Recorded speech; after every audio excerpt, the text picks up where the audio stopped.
Sure, Barozi, you should start. Okay, so thank you so much, dear diaspora who have joined us. We appreciate you taking time to come and listen to what we have to say and to assist us in making sure that our diaspora policy is the kind of policy that speaks to your need and speaks to what it is that you would want to see us have in the policy. Allow me to extend warm greetings from our Principal Secretary, Rosalind Jogu. She's away on official duty. She would have really wanted to be here to listen to you, to hear what you have to say, and to be able to help us incorporate your thoughts into what it is that is the diaspora policy. Ladies and gentlemen, in the brief span of a year or more that we have been in existence, we have witnessed significant milestones and challenges alike.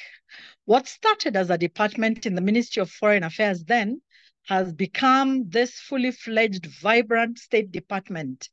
I acknowledge the hard work, sweat and tears from our peers and colleagues who started off the State Department, including Ambassador Olo, who is our consultant. And of course, the State Department was created with a vision to effectively serve Kenyans in the diaspora, ensuring their well-being, their safety, and connectivity to our homeland. It is the new normal in the world for governments to support their diaspora in structured approaches. That is why in countries like the Philippines, Ireland, India, their agencies and statutory bodies mandated to look into the welfare of their diaspora. Kenya is following suit to ensure its diaspora issues are addressed. That is why we are here, to review our diaspora policy and to develop a policy that speaks to the current realities. Of course, allow me to speak to some achievements in the 1 year and so that the State Department has been operational. We have seen a notable increase in remittances to Kenya. This cannot be denied. It is a fact. Diaspora is now the highest foreign earner in the country. This has led to the question, how can we serve the diaspora better? So our focus is moving away from harnessing the diaspora, taking advantage of the diaspora. We are moving to how can we serve you better? How can your welfare be made better? Some interventions to secure the well-being of our diaspora include the initiatives in evacuation and repatriation, many of which we have partnered with fellow agencies, and we have successfully navigated complex operations to bring over 1,400 of our people back home from areas of distress. Of course, we had the recent crisis in Israel and the one in South Sudan, which put our resolve to the test. And we are proud to say that the State Department for Diaspora Affairs rose to the occasion, reflecting the very essence of our core mandate. We have finalized the phase 3 of our mobile consular services. This is the very overt area in which the welfare of the diaspora is taken care of. This follows a successful phase 1 and 2, where over 13,000 Kenyans have now been served. Kenya believes in orderly, safe, and humane labor movement, and subsequently we have facilitated job opportunities for Kenyan citizens abroad, contributing to the economic prosperity of individuals and our nation alike. Through the newly established Diaspora Placement Agency, the government seeks safe labor migration for the benefit of Kenyans. Dear diaspora, we began with a 6-point mandate, a robust agenda set by His Excellency President Dr. William Samoei Ruto to address the key needs of our diaspora community. Through collective effort and shared commitment, this has been expanded to a comprehensive 9-point mandate, furthering our reach and enhancing our services. The 9-point mandate shall be elaborated further even as we speak to the diaspora policy. As part of the additional mandate, the State Department, in liaison with other stakeholders, seeks to promote the participation of Kenya's diaspora in democratic processes. And in this regard, we are in very serious negotiations with the IEBC to see where they can also include in the next round of elections, and even how the diaspora can participate in some of the decision making, some of the laws that we are enacting in Kenya, how best the diaspora can participate in this. Despite the gains made, we are not complacent, for these are indeed challenging times. The global landscape is continuously evolving, often unpredictably, and more often into unknown and hitherto unseen challenges. Human trafficking across the globe seems to be one step ahead of governments, and sadly to report, some of our diaspora have been involved in this as well. Unemployment rates are at a high level with a youth bulge. Even in the diaspora, we're increasingly seeing unemployment within the diaspora community. These challenges and the new opportunities, because it is not just challenges, the new policy, the new State Department offers us immense opportunities from our new 9-point mandate, calls for a review and perhaps a very strong overhaul of the 2014 diaspora policy. Like I had mentioned previously, we spoke of exploiting the potential and harnessing the diaspora. We are changing this narrative to partnerships, inclusions, additions, working together, joining hands. That is what we want to talk about. The revised policy will go a long way in making sure every Kenyan's welfare is taken care of, and pathways for partnerships are created for inclusion into the national development agenda as envisioned in the bottom-up economic transformation agenda, including creation for partnerships in the counties as well. In closing, I reiterate my gratitude for the invaluable support we have received from IOM. IOM has sponsored our consultant, and they've sponsored our workshops, and they're still continuing to sponsor us to be able to finalize this diaspora policy. Together, we are setting a new standard for government engagement with the diaspora. Together, we are building a legacy of service to our brothers and sisters beyond the Kenyan borders. I thank you very much. I thank you very much. And I look forward to having very fruitful discussions with all of you and to being able to have a diaspora policy that speaks to our needs. Thank you.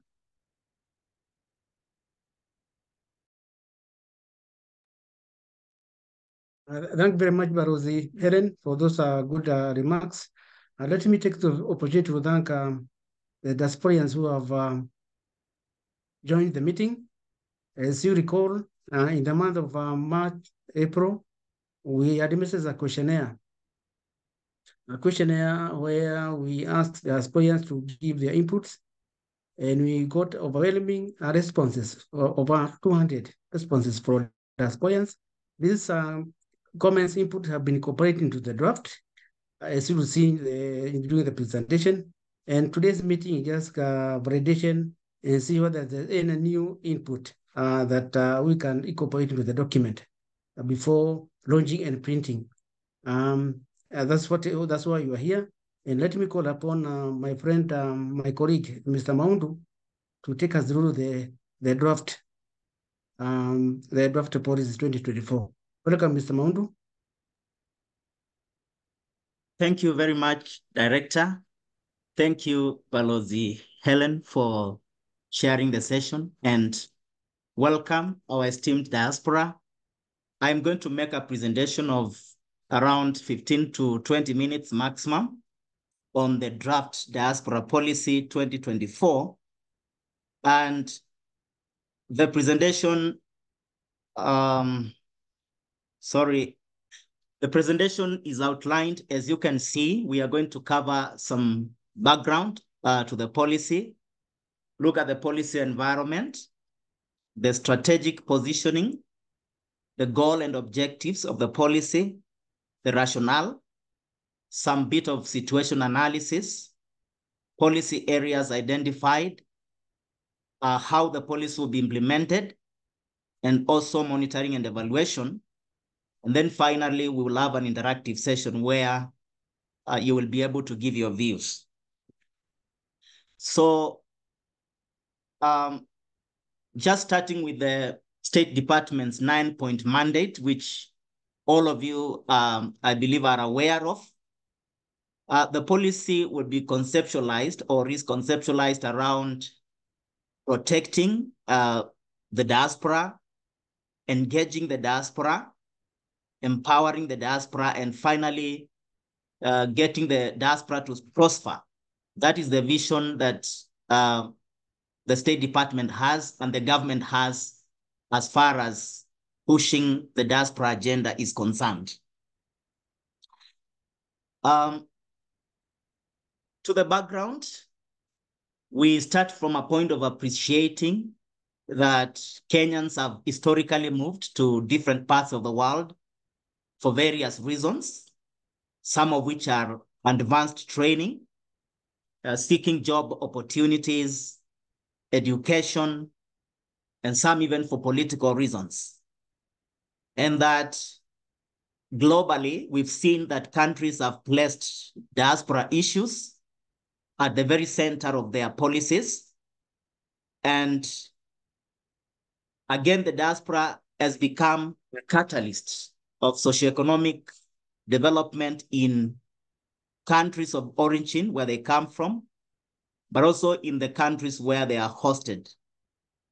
And then as far as defining or agreeing on the term that we use for the diaspora, there are definitions by the IOM. There is a definition by the African Union. But for purposes of this policy, we look at the diaspora as foreign citizens of Kenya, Kenyan origin or descent, or even as Kenyans holding a Kenyan passport and or are having dual citizenship and reside outside the country. About the policy environment, this policy is not drafted in a vacuum. We are developing the policy in the backdrop of various international, regional, and national policies and legislation. At the international level, we have the Global Compact on Migration informing the policy, the United Nations 2030 Agenda for Sustainable Development, while at the continental level and regional level, we have the African Union Agenda 2063 and the ESC Vision 2050. Then nationally, we have the Constitution of Kenya, the Kenya Vision 2030, and the Bottom-up Economic Transformation Agenda. But we also have specific policies and specific pieces of legislation that are informing the policy. On the strategic positioning, we come from a point of appreciating that the Kenya Vision 2030, which was developed in the year 2008, recognizes the diaspora as a critical constituency in achieving the country's economic transformation. And this is because, among many other things, the diaspora provide a pool of highly skilled labor, both, of course, in the countries where they are hosted, but also with the potential of transferring these skills and knowledge back home. And then, again, on economic transformation, the diaspora has actively participated, as earlier alluded by Ambassador Helen, through remittances, which have increased over the years from 2 billion, or rather $2 million US dollars in $2 billion US dollars in 2018, growing to $4.19 billion dollars in 2023. And so we see the importance of the country or the government strategically planning for the safe and secure mobility of our people to various destinations. And so the Diaspora Policy 2024 provides a framework for safeguarding the interests of Kenyans abroad, but also provides for ensuring that the diaspora are included in the nation building. To the goal and objectives of the policy, as I mentioned earlier on, the goal of the policy is to protect, engage, empower, and prosper the diaspora. And the specific objectives are to protect the rights and promote the welfare and interests of Kenyans abroad, strengthen partnerships and collaboration with the Kenyan diaspora, to ensure that we have not a one-way sort of relationship, but there is a win-win situation for both parties, facilitating diaspora savings, investment, remittances, and technology transfer, and also facilitating that Kenyans are placed in international jobs. The rationale behind review and preparation of the draft policy is that we have noted that over the years, the Kenyan diaspora has been growing exponentially, currently estimated at 4 million, but we know that it could be more than that number, and that this growth comes with some opportunities or many opportunities, but it also brings about various welfare issues and challenges that need to be addressed by the government. The diaspora also forms an integral part of the Kenyan economy and the social fabric. And for this reason, the government really needs to engage the Kenyan diaspora in a more constructive and a productive manner. So the policy bridges the existing gap as far as handling diaspora issues is concerned by providing the necessary framework to protect Kenyans out in the diaspora, but also it entrenches parameters for mainstreaming the Kenyan diaspora into the national development process. Some bit of situation analysis. We have data that shows us that by 2020, up to 21.4% of all the residents in Oceania, countries like Australia, New Zealand, and other Pacific states constituted migrants, or I remember yesterday we were told not to call them migrants, but this study calls them that, and that 15.7% of the population of Northern America also constitutes diaspora. Then also in the European region, up to 11.6% of the population are migrants. But then in other regions, we have about 2.3% or less of the population being people who have moved in from other countries. But when you turn it around and look at it differently, when you look at the Gulf Cooperation Council countries, you realize that up to around 52.7% of their resident populations are international migrants, and this is according to the UN. Then looking at specific countries, the United States leads with the highest number of international migrants, and the Middle East, or some countries, or most countries in the Middle East, actually have more than half of their populations being people who have moved in from other countries.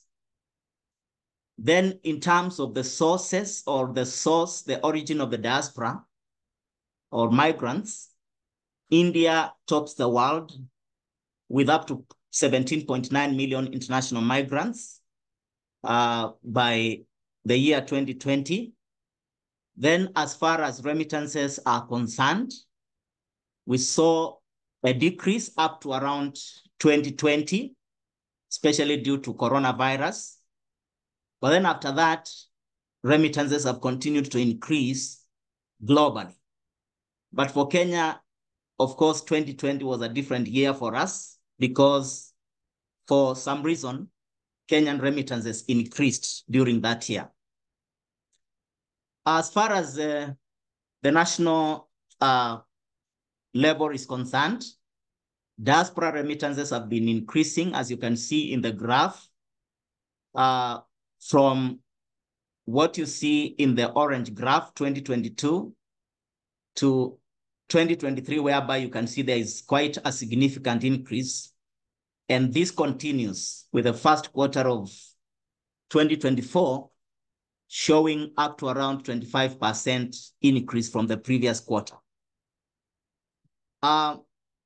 Looking at the Kenyan diaspora composition, we note that the diaspora is composed of skilled professionals.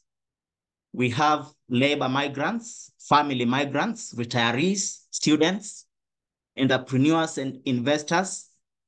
But we also have those who move for medical reasons. And then we also have some refugees and asylum seekers.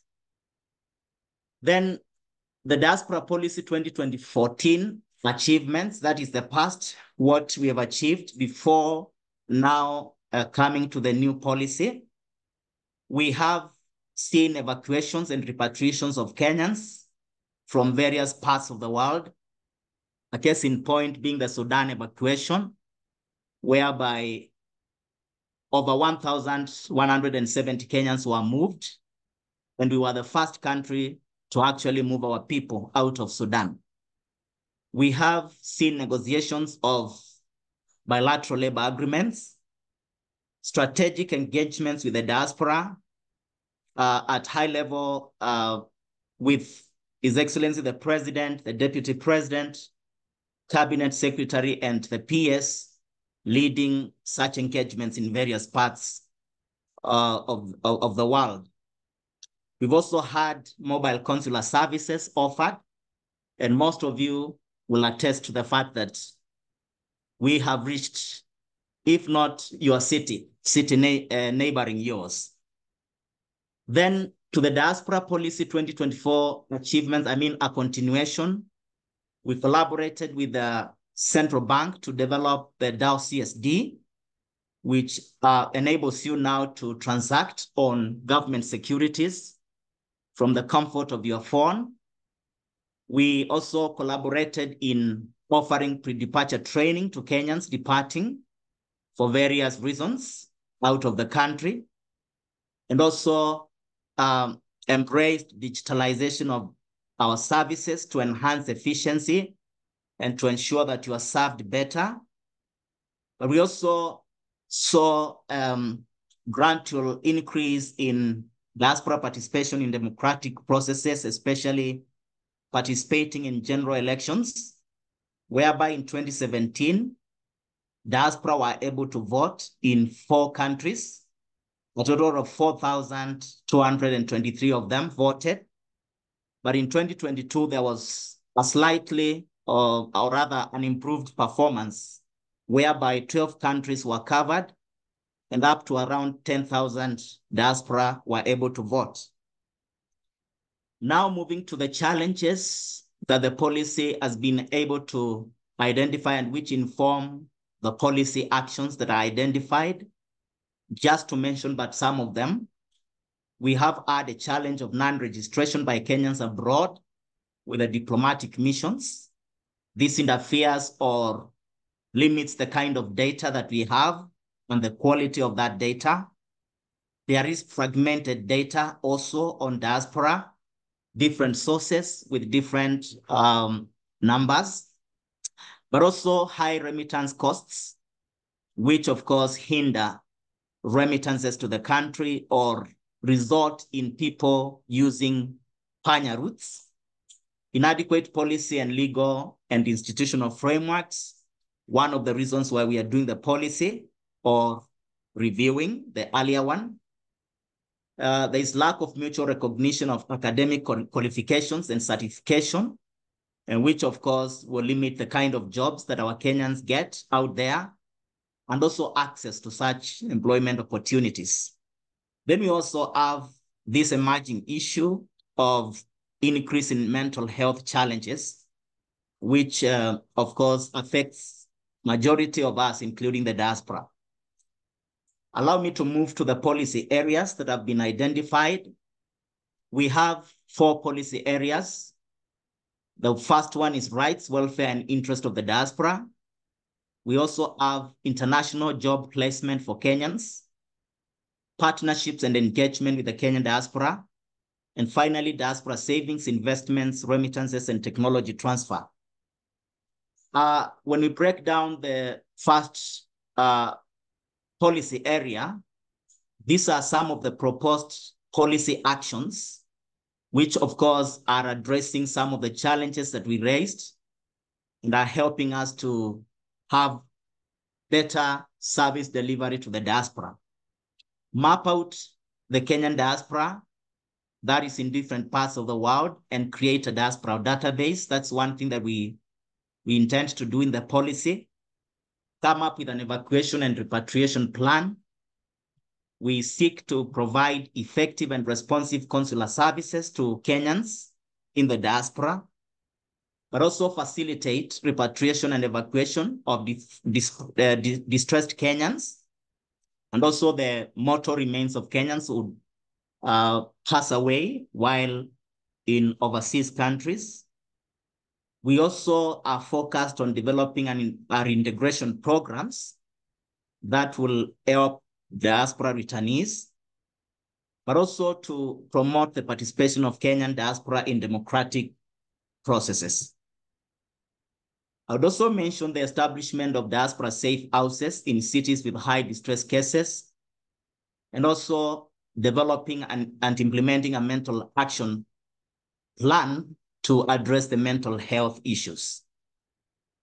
To diaspora savings, investments, remittances, and technology transfer, one of the actions proposed is strengthening remittance infrastructure and also developing an incentive framework to facilitate diaspora remittances, coming up with the incentives for diaspora savings in local financial institutions, and also ensuring or facilitating the portability of knowledge, skills, innovation, and technical resources to the country. We also seek to collaborate with the diaspora in promoting Kenya as an investment destination of choice, and also to mobilize foreign direct investment. There is also an action towards establishing new and enhancing trade and investment channels in collaboration with the diaspora. Then on partnerships and engagement with the diaspora, the policy seeks to create the Diaspora Summit or Council. And during yesterday's engagement, we had views on this area, and we expect to hear also some views from you today. Establishing a framework for partnership and engagement between the diaspora and county governments, because most of the investment opportunities will be found actually in a particular county. Strengthening engagements with diaspora associations, and decentralizing government services to Kenyans in the diaspora so that you really don't have to travel far to get government services. Establishing also a mechanism for awarding exemplary diaspora initiatives. Under partnerships, again, we also seek to engage Kenyan sportsmen and women, of course, as ambassadors. And we also promote the Kenyan brand and appoint diaspora brand ambassadors to market Kenyan services and products in the diaspora or in foreign countries. We also seek to establish a framework for collaboration with professional bodies and membership organizations, as well as political parties with the Kenyan diaspora. And finally, establishing a mechanism for collaboration with business member organizations, that is the private sector, and also private recruitment associations. To international jobs placement for Kenyans, the policy seeks to establish and operationalize the Diaspora Placement Agency, but also establish a mechanism for collaboration with the private recruitment associations, as well as developing a diaspora skills, knowledge, and expertise database. We also seek to facilitate skills, knowledge, and technology transfer, that is from Kenyans in the diaspora. And finally, also to support the accreditation and endorsement of Kenya's qualifications and skills with foreign countries, so that we ensure that many Kenyans are able to access job opportunities abroad. Then develop a framework to support Kenyans in diaspora in harnessing opportunities for employment. I move on to the policy implementation, which will attract various players, including the ministries, departments, and agencies, county governments, the parliament, diaspora associations, development partners, the private sector, civil society organizations, and this is just but some of the players that I could mention. On to monitoring and evaluation framework. The policy will be monitored during its implementation. There will also be evaluation, and this will be able to enable us to check whether the policy objectives are met, but also to identify challenges in the implementation, and then design corrective measures so that we remain on track as far as achieving the objectives of the policy are concerned. Then the findings of an evaluation that will be done would be used to inform the performance and review of the policy. And finally, we also propose that the policy will be reviewed after every 10 years of implementation, or rather after 10 years of implementation. And this is so that we can be able to accommodate changes in law, but also changes in policy and regulations, as well as emerging issues, both locally and globally. Then the review shall be initiated by the State Department for Diaspora, or rather responsible for diaspora affairs. And that is after a successful evaluation of the policy. So that is the end of my presentation, and I hand over to the director. Thank you so much.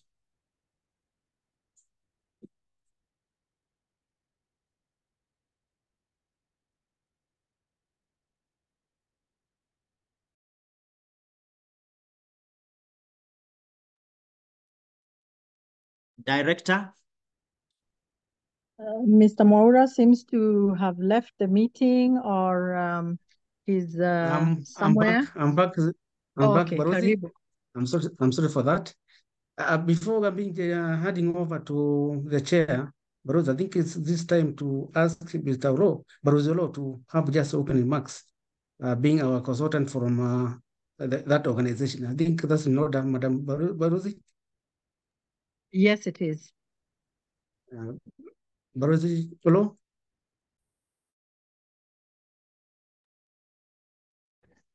Yes, thank you so much, Director. Thank you so much, Ambassador Gichui. And thank you so much, all members of the diaspora. I think today is a very, very good day to look at this, this diaspora policy. But maybe before I proceed, I want to assure all members of the diaspora that basically this is a document that is now for validation before you. This is a document that was shared, and we received about over 3,000, sorry, feedback, and all those views that you expressed during that time have been incorporated in the document. I would want to thank all the diaspora groups that were able to send their, their representation, which have been included in the document that we have before you. So basically, the process that we are in now is a validation exercise, so that you can look at what is already there as been presented by Mr. Maundu, and see that whatever you say is there. And of course, areas where you feel that you need really to add something, you'll be free to give your representations.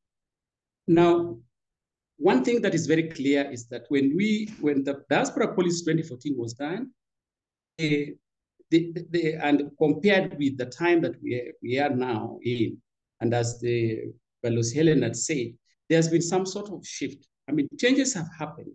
You remember, for example, in 2014, we were talking about, for example, things like remittances. We were talking about 1 or 2 billion, but now we are talking about 4.6. At that time, we were talking about issues of elections. Right now, those ones, we have the data participating in elections.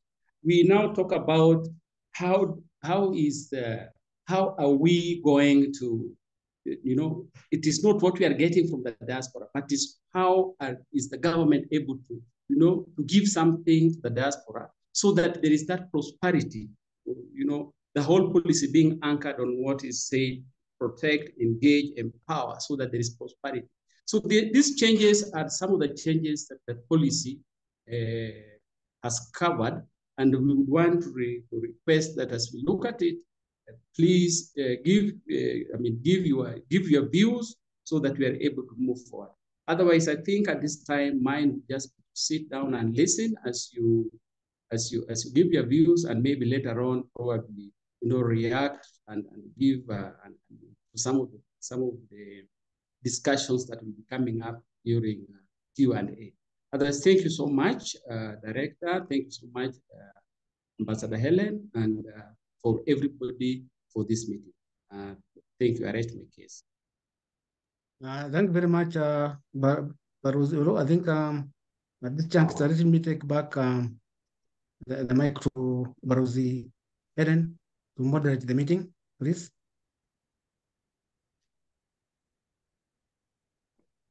Thank you very much. Thank you very much. I've noticed somebody has requested we put the link to the document. Kindly, somebody share the link to the document, to the draft, such that the diaspora are able to interact with it. I am not seeing any hands. I don't know if there are any hands. There are no comments. Somebody is asking, good afternoon, is there a phone contact in the UK for the mobile consular services? So the mobile consular services are not a 365 event. They are special events, but the UK does have all the facilities for the IDs.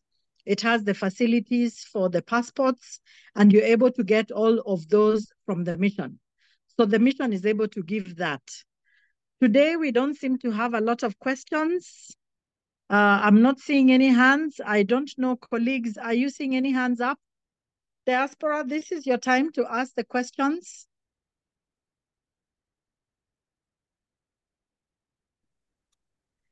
I have my hand up. Dennis Kebaya? Yes.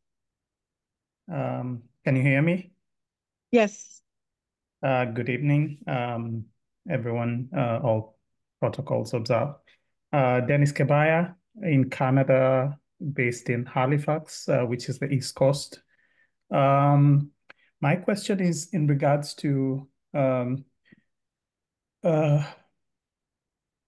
we talk about how to support labor movement, or, skilled workers to move. My biggest concern, I'm an accountant, a CPAK from Kenya who came here, and the first realization was that there were no bilateral agreements or mutual agreements with CPA Canada. And so my CPA was basically invalid. So my question there would be, it's easy for unregulated professions to transfer skill set or even transfer experience, but what efforts are being done to help, member bodies like ISPAC or the Engineers Association or the Architectural, Architecture Association, nurses, medical doctors? What support would the ministry offer to such associations to help them start engaging these other countries to get our curriculums evaluated for equivalency, which then helps us when we move here, that we are able to then get into the job market and not feel crippled. I've had to start doing the CPA year just to get qualified again, which is rather expensive. And so I know ISPAC is working towards it. The challenge there is that CASNEB is a separate body from ISPAC. And CASNEB is the body that, regulates and provides the examination for future CPA candidates. And so how can the diaspora, how can your ministry then come alongside to help either provide resources or engage government to government to start having these engagements? That's my question. Any other question? I'm seeing Eva Cambo again today has asked, good evening, Eva, Director of Topkin Ventures Limited, a recruitment agency based in Nairobi, Kenya. We have problem in recruiting Europe countries, and also getting demand from Middle East is very hard nowadays, and we only get demand for housemaids only.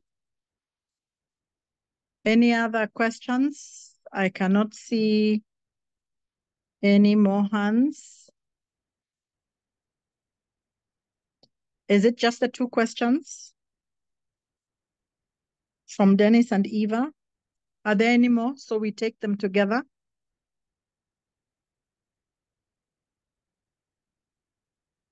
Yes, I don't know if you can hear me. Charity based in UAE.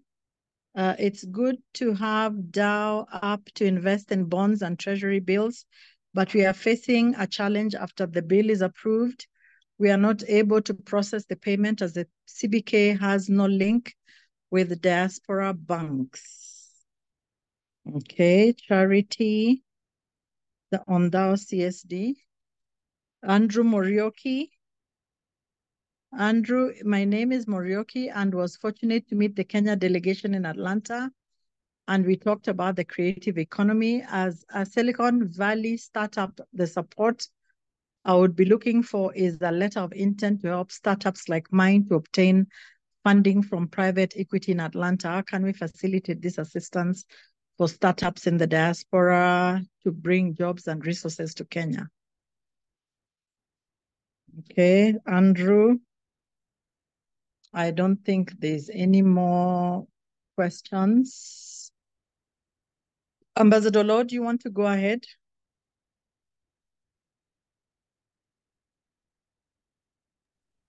Thank you so much, Ambassador Helen.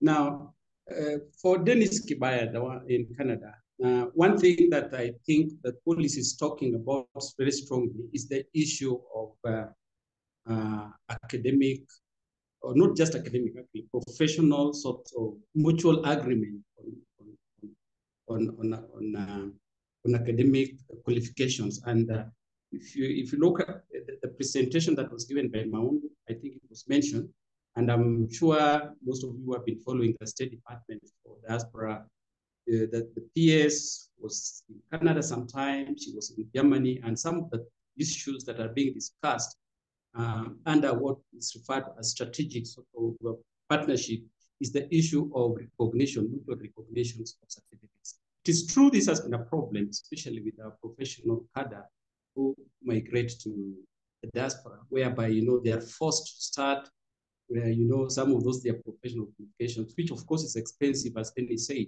But I think now with the policy and this being done, I believe that most of these countries, I know discussions have started in Canada, discussions were held in Germany, and the issue of mutual recognition of professional certificates of our diaspora will be done. And I think this will be able to go through. I know for nurses, I think a lot of ground has been covered. In fact, soon, of course, Kenyan nurses, those who are migrating, will be able to undertake even their professional exams here, so that by the time they migrate to those other countries, they just start working straight away. I know engineers, maybe they'll have to be engaged individually, but the overall policy actually covers that. I didn't get what Eva was talking about, so maybe probably, I think she wrote something. I'm not able to see it on the wall, but probably I'll be guided on that. Now, for charity from UAE, one of the policy orientation within one of the areas of engagement in the policy is, of course, investment savings.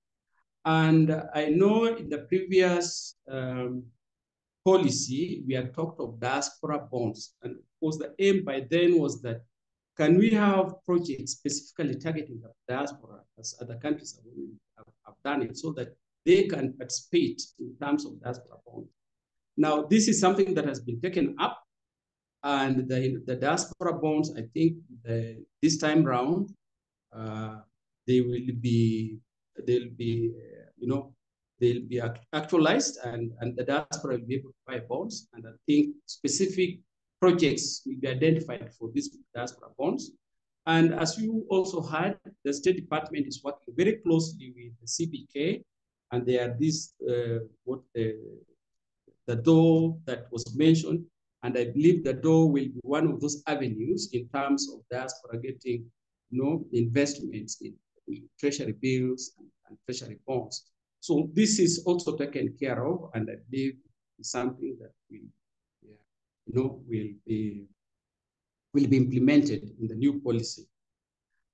Now, Mr. Andrew, the startup projects for the diaspora.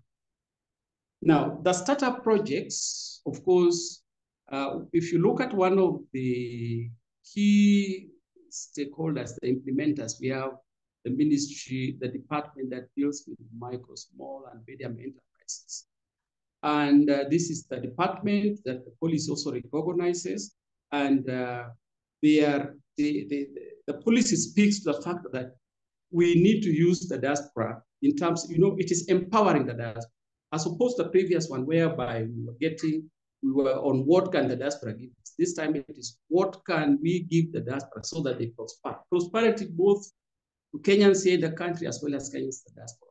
And they are going to be specific projects. Of course, the policy speaks broadly, but there will be specific projects which the State Department for Diaspora will be able to implement in terms of supporting those diasporians who are desirous of starting startup projects. In any case, the policy also speaks to empowering the diaspora so that they even become part of the channels through which the country can involve in terms of trade, supporting our diaspora to start up investments, not just only here in Kenya, but also abroad.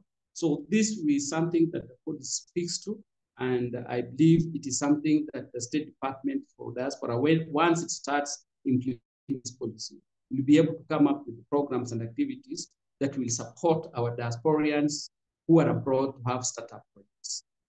Thank you, Balozi Helen. I'm sorry I did not get what Eva had asked. Thank you so much. Okay, thank you. Eva was asking about recruitment, the fact that they are unable to get enough numbers for them to recruit, and the fact that they're only getting domestic workers. So the National Employment Agency, NAIA, frequently has adverts which they share with the agencies such as yours. It might be helpful for you to check the NAIA website, because I know for a long time they had the adverts for nurses, for a long time they've had the adverts for plumbers, they've had the adverts for other cadres. And these adverts are open for agencies to look for people to go out. So I strongly recommend you partner with NAIA and be able to check their website to be able to access the jobs that are there. Apart from that, I think when you get the license, excuse me, you're usually required to look for jobs for yourself. So it might be in your interest to travel to the countries where you feel there are jobs and to be able to try and to be able to try and link up with recruitment agencies from other countries. I think that is the norm with the different recruitment agencies. I think there was a question for somebody anonymous, which tied in with Dennis Kebaya's question on the mutual recognition of certificates. These are agreements between countries. Countries agree on mutual recognition of certificates.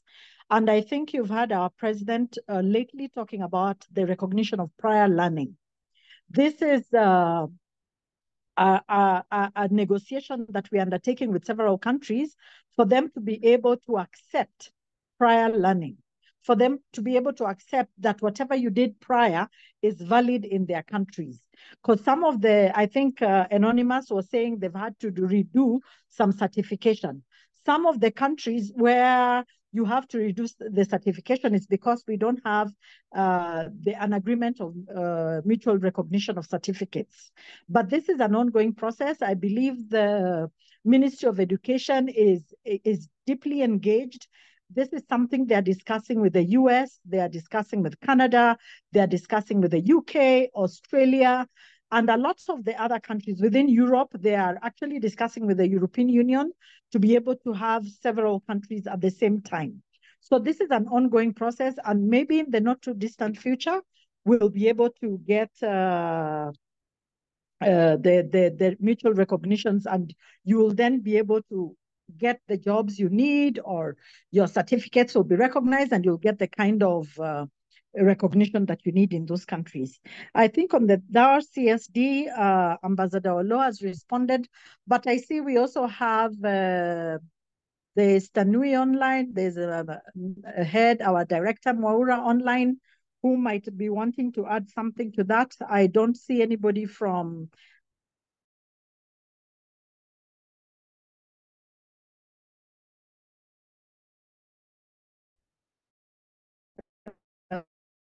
remit Andrew has of intent for startups. I'm not sure if Ambassador Lo responded to this. I got a bit distracted because somebody walked in, but we need to understand what it is that you want to do. So maybe we can take this offline. Our email address when you want to speak to us is diaspora@mfa.go.ke.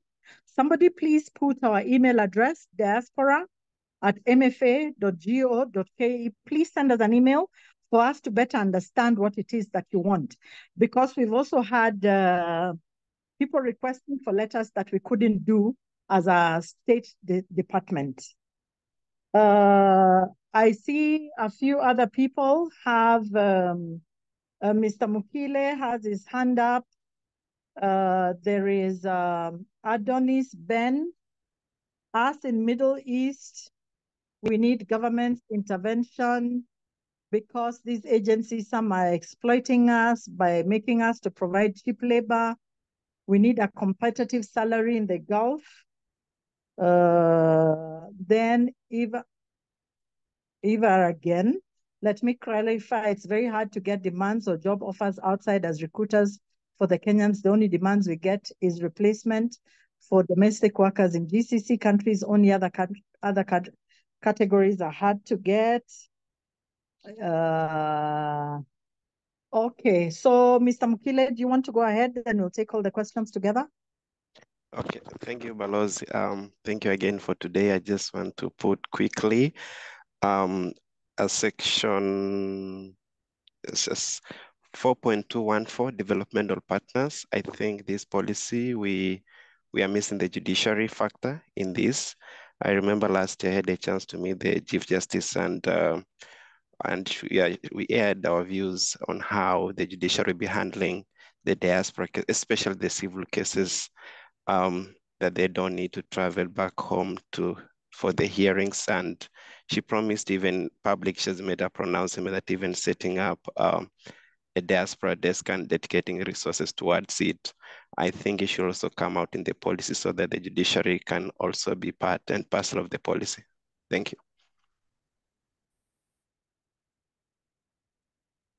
Any other? I don't see any other hands. Ambassador Lo?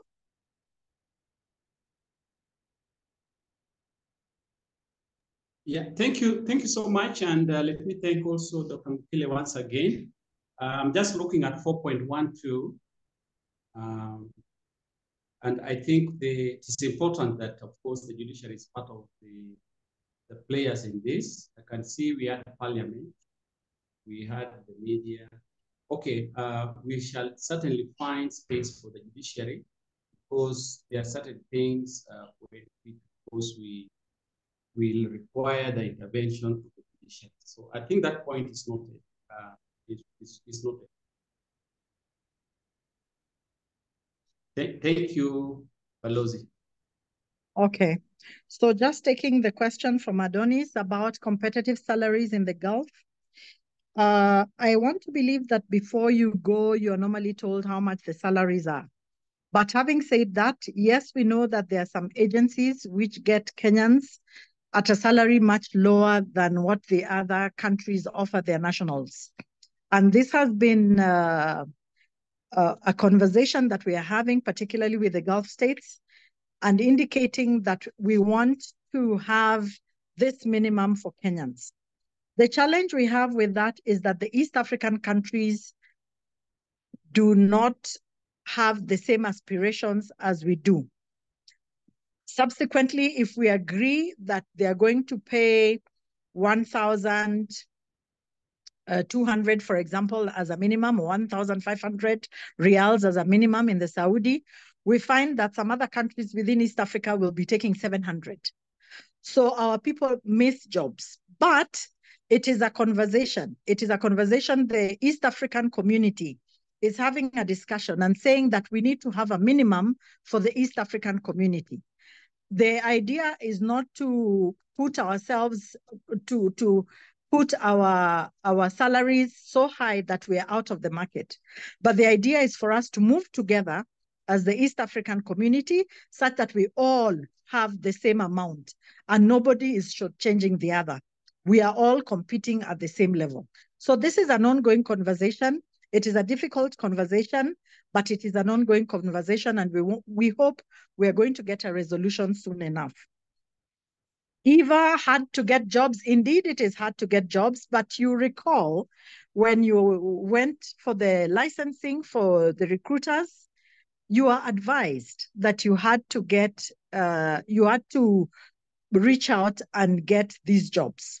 So what the State Department for Diaspora Affairs hopes to do is to have a portal which would connect recruiters and those being recruited, and which will connect outside recruiters with the Kenyan recruiters. So it is work in progress.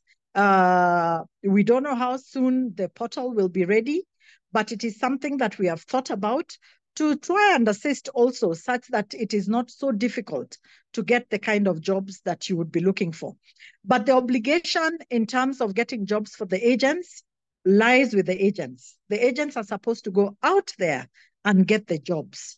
A lot of agencies have moved away from domestics. They are now moving into medical care because that is where a lot of countries have moved into again. You might want to try medical care, but you also know that there is a certification called the ethical recruitment certification, which will give you an edge over everybody else. So you might want to consider undertaking the ethical recruitment certification, because a lot of countries in Europe and the developed world, they're looking for agents who have the ethical recruitment certification. I hope that is helpful to you. I am seeing, we also have a question from Paul Nzengu. We have an online platform that we discuss issues relating to the diaspora in Kenya. Is it possible to invite somebody from the State Department to join us, probably via Zoom, to address some of these policy issues? We will appreciate, absolutely, yes. Send us an invite at the same email address, diaspora@mfa.go.ke. Please email the document or a link, please. Wasn't it already shared? Mr. Director Mwaura, please share the document. Please share the document in the chat. Is okay. Let me ask somebody to do that, please. Yes, let's have the document in the chat. I think those are the questions we have. I don't know if there's anyone who has not been responded to. I'm not seeing any hands. And I think we have gone through all the questions that are raised. I'm trying to read to see if there's my hand's up. Andrew Murioki. Yes, I don't know if you can hear me. Thank you for the opportunity. This has been phenomenal. Like I mentioned, I got the opportunity to meet the presidential delegation when they came to Atlanta.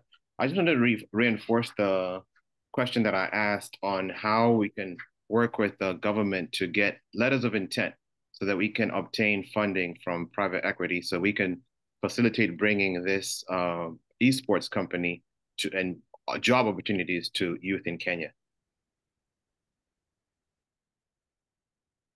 I think I got your question and I think I responded. Maybe I wasn't very clear. I requested you kindly send your request in writing, such that then we are able to respond to it as appropriate. It is possible to get a letter of intent, but we need to have your proposal. We need to have your request in writing for us to be able to respond to it. Got it. So just send it to the email that you put on the chat, right? Yes, the email is diaspora@mfa.go.ke. Okay. Let me just put it in the chat. It's already in the chat. diaspora@mfa.go.ke. Got it. You can use that email address. Thank you so much. Any other? I am not able to see any hands. If there's been any hand which has gone up, I don't think Mr. Maundu would like to answer this question live. Please, Mr. Maundu, go ahead.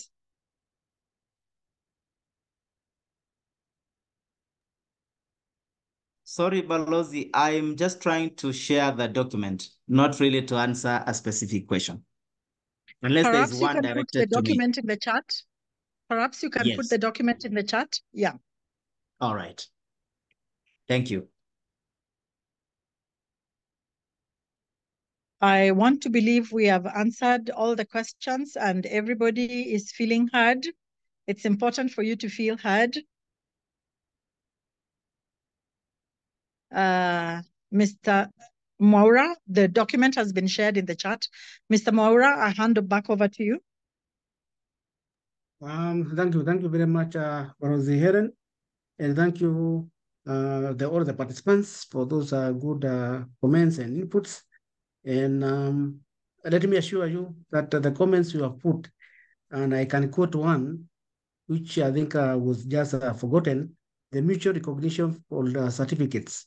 You have realized that it was one of the challenges that we had noted, and we need to address that challenges in the thematic area. And I assure you that apart from that, all the other comments will be incorporated. And further request you to do what Barozi has just said. For those things that we can do, not putting them in the policy, put them in the email provided, so that the office of the PS can address. There's some things which do not even wait for a meeting. Just proceed, and even if you cannot act on such, we can look for other places or other offices who can address that issues. We are here for diaspora. We are here for diaspora issues, and we are the coordinators or the link people between the diaspora and other offices. Thank you, Barozi. Helen, I think we can ask Barozi Oro to have his closing remarks, if you agree with me, Barozi. Yeah, thank you so very much. There's one more question. I'm seeing there's one more question. There's David Onyalo saying, Kenya has either signed or negotiating labor agreements with the governments of Canada, Germany, and a number of Gulf nations. As a specific question on Canada, what types of internal support systems has been identified within Canada for temporary migrant workers coming to Canada? As a former national director with the Canadian Labour Congress in charge of migrant worker policy area, I'm very interested in your response. I am not understanding your question. What types of internal support systems? Internal support systems from Kenya or from Canada? The question is a bit ambiguous. Do we know when the policy will be finalized so that any further suggestions can be sent? Paul, the policy, we are going through this process. Then we are going to have a meeting with the different state departments once we have incorporated all the comments from the diaspora. And once that is done, it will probably within a month or two, the policy will be finalized. So if you have any further proposals, suggestions, please go ahead and send them. David Onyalo, I'm not quite understanding what your question is. If maybe you can take the microphone and ask. Yes. Hello? Hello? Yes, we can hear you. Yeah, the question is, it's actually very simple. If you look at those people who come to Canada under the regular immigration pathways, there's always ways they get supported through what we call immigrant settlement services. And in every city, we have these community-run support services. that some of it is funded by the Canadian government, some of it is funded by different groups. So if somebody lands in Canada and they have an issue or they have some lack of information, they can go to these immigration settlement services. But those who are coming as migrant workers, I'm not sure whether the Kenyan government or those negotiating have actually raised the issue, because it's easy to just say we're negotiating for jobs, we're sending 2,000 youth overseas, but then what happens when they were here, when they run into problems? So that's really the question I'm asking. Who helps them? Where can they go for assistance? Those who come here under normal processes, there's ways they get channeled to those organizations who can support them. So is my question not clear? Yes, it is clear. So what I know, this is not really my area, but I can answer because I have some insights on what is happening. What I know is that the State Department for Diaspora Affairs has been in contact with certain counties, are they counties or the provinces in Canada? Provinces in Canada. And the provinces are the ones we are negotiating with.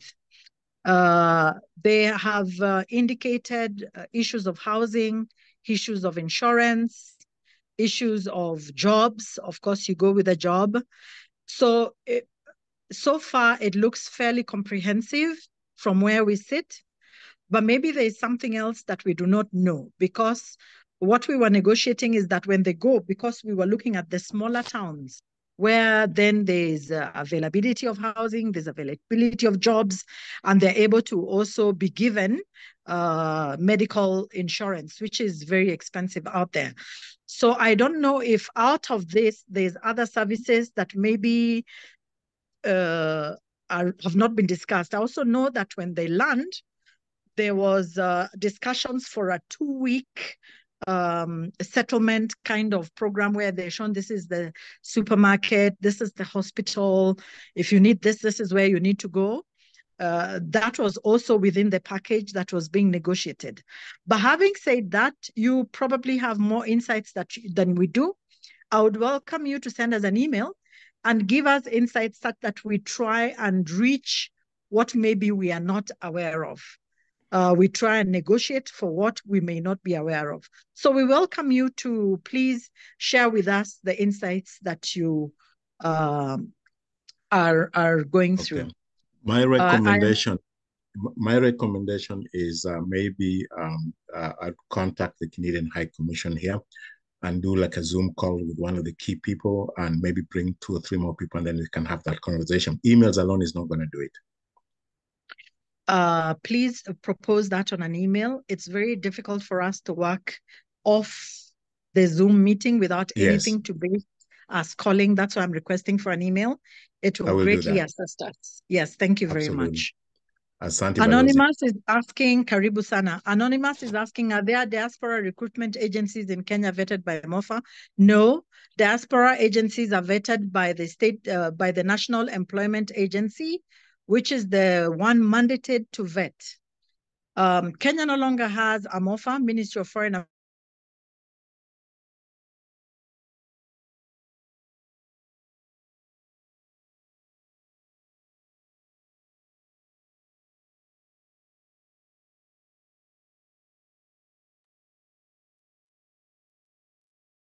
We have a Ministry of Foreign.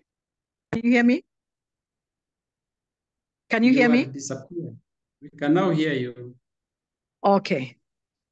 So we do not vet, but what I know we do, the Ministry of Foreign and Diaspora Affairs, when somebody from Kenya says they have jobs, say in Iraq, we try and ascertain with the Iraq embassy or with our mission, wherever that is accredited to that country, if that agency on the other side is legit or not. So that is what is there. But we do not vet agencies. The agencies are vetted by the National Employment Agency. Anonymous. Oh dear. Recruitment agencies for diasporans who desire to come back to Kenya and wish to match their skills, education, and experience with targeted opportunities in Kenya. I want to believe that a lot of the recruitment agencies in Kenya sometimes look for skills, and they have databases They have databases which they keep. So if you're interested in coming back to Kenya, we strongly encourage you to share your CV with the recruitment agencies in Kenya for them to try and match your database. But we do not do, as a State Department for diaspora, place people in particular offices. We don't have that capacity and we don't have those openings. I want to believe those are all the questions that we have. I don't think there's any that has not been answered.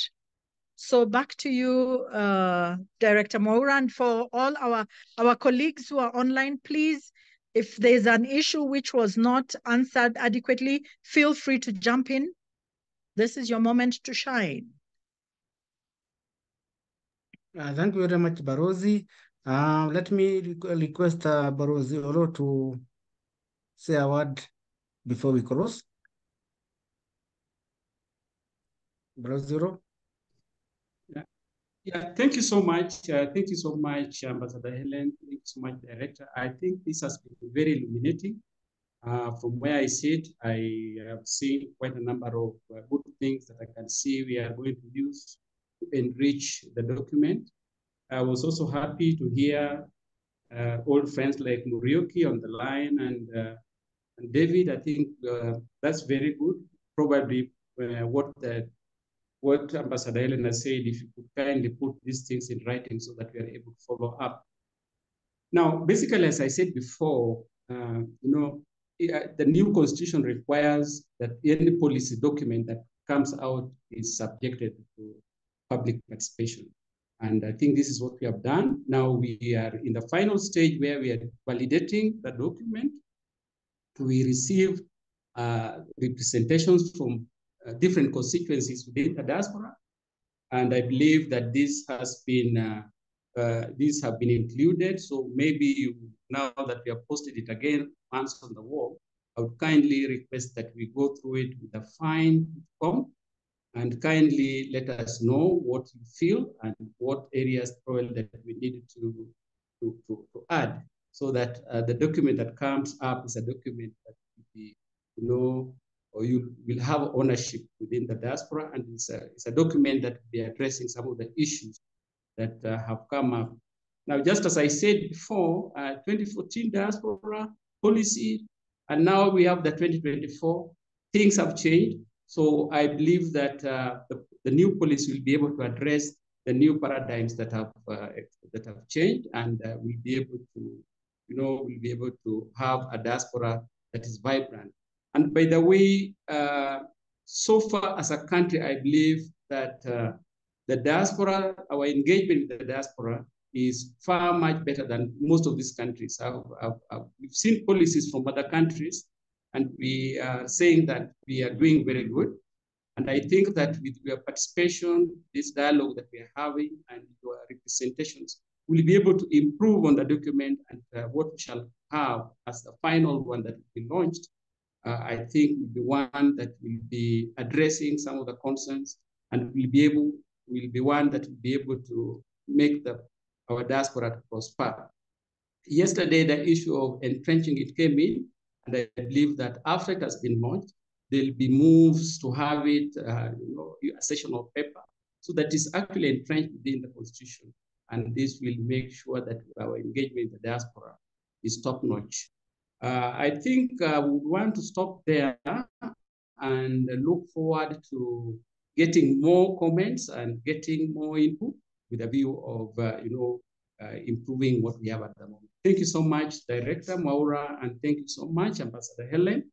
And for everybody of the diasporans where you are, I want to thank you and to say good evening, good afternoon, wherever you are, or good morning or good night. Thank you so much, and hope to see you soon. Bye.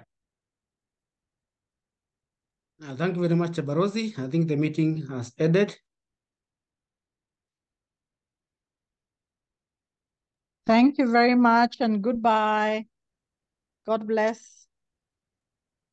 Goodbye.